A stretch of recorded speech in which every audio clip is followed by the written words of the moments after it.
Hello friend, আজকে তোমাদের সাথে খুব সাধারণ একটা রেসিপি শেয়ার করতে এসেছি। তো যদি উচ্ছের তরকারি হয়তো অনেকে খেতে পছন্দ করো না, তেতো হয়ে যায় বলে, তো যদি তরকারিটা এভাবে করা যায় তাহলে উচ্ছের তরকারিটা কিন্তু তেতো হবে না। তো চলো তোমাদেরকে আমি দেখিয়ে দিচ্ছি। তাই জন্য উচ্ছে, আলু আর কলা কেটে নিয়েছি। উচ্ছেগুলো সরু সরু করে কেটে নিয়ে বেশ ভালো করে ধুয়ে নিয়েছি। এবার কড়াইয়ে একটু তেল দিয়ে দিয়েছি। তেলটা গরম হলে উচ্ছেগুলোকে ওই তেলের ভেতরে বেশ ভালোভাবে সুন্দর করে অনেকক্ষণ ধরে নেড়েচেড়ে ভেজে নিতে হবে। অবশ্যই উচ্ছেটাকে আলাদা করে ভেজে নিয়ে একটা প্লেটে তুলে নিতে হবে। একসঙ্গে সমস্ত সবজিগুলো দিয়ে দিলে কিন্তু হবে না, তাহলে তরকারিটা সত্যিই তেতো হয়ে যাবে। তো উচ্ছেগুলো দেখো আমার প্রায় ভাজা হয়ে এসছে। এবার আমি উচ্ছেগুলোকে একটা প্লেটের মধ্যে তুলে নেব। অবশ্যই কিন্তু উচ্ছের বীজগুলো ছাড়িয়ে নেবেন।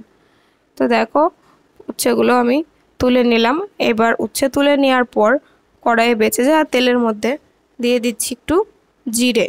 তো জিরেটা একটু নেড়ে চেড়ে এবার আমি এর মধ্যে দিয়ে দেবো আগে থেকে কেটে ধুয়ে রাখা সেই আলুগুলো মিডিয়াম আঁচে দিয়ে অনেকক্ষণ কিন্তু ভেজে নিতে হবে, বেশ লাল করে আধ সেদ্ধ করে নিতে হবে সুন্দর করে। তারপরে আমি এই আলুর মধ্যে দিয়ে দেবো আগে থেকে কেটে রাখা 4 ফালি করে কলাটা অবশ্যই 4 ফালি করে দেবেন, নাহলে কিন্তু সেদ্ধ হবে না। তো কলাটা দিয়ে এবার আমি কিছুক্ষণ ধরে এর মধ্যে আলুর সাথে কলাটাও একটু ভেজে নেব। অনেকটা আগে কলাটা আমি দেব না, তাহলে কলাটা একটু শিটে ধরনের হয়ে যাবে। তো একটুখানি টাইমই আমি কলাটার মধ্যে ভেজে নেব, যাতে কলাটা একটু হালকা ভাজা হয়।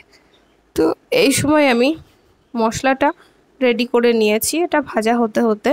তো মশলার মধ্যে নিয়েছি আমি একটু কাঁচা লঙ্কা, একটু আদা আর সামান্য একটু জিরে। তো এটাকে ভালোভাবে পেস্ট করে নিয়েছি বা বেটে নিয়েছি। এবার আমি এই মশলাটা আলু আর কলা ভাজা হয়ে আসলে এর মধ্যে দিয়ে দেব। দিয়ে মিডিয়াম আঁচে দিয়ে আমি বেশ নেড়েচেড়ে একটু কষিয়ে নিয়ে নেব। আর দিয়ে দেবো 1 চামচ লবণ, একটু হলুদ আর একটু জিরে গুঁড়ো আর একটু ধনে গুঁড়ো। তো এই মশলাগুলো দিয়ে আমি বেশ নেড়েচেড়ে অনেকক্ষণ ধরে মশলাটাকে কষিয়ে নেব। তো এখানে মশলা যাতে না পুড়ে যায় তার জন্য হালকা একটু জলও তোমরা দিতে পারো, একদম সামান্য পরিমাণে।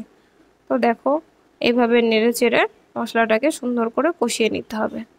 তো মশলাটা কষানো হয়ে গেলে এর মধ্যে আমি দিয়ে দেবো জল। তো জলটা দেওয়ার পর আমি কিছুক্ষণ অপেক্ষা করব ঝোলটা ফোটার পর্যন্ত।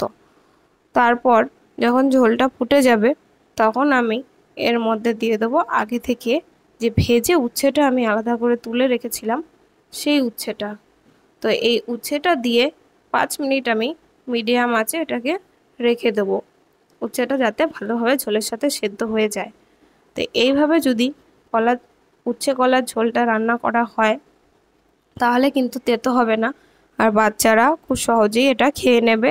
আবার যারা যদি বাড়িতে নিরামিষ যেদিন হয় সেদিন যদি এই ঝোলটা রান্না করেও খাওয়া যায় তাহলেও কিন্তু খুব সুস্বাদু হয়। এর মধ্যে চাইলে আপনারা বড়িও দিতে পারেন।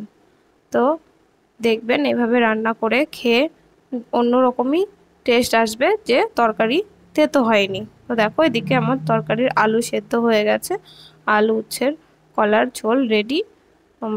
সম্পূর্ণ ভিডিওটা দেখার জন্য থ্যাংক ইউ।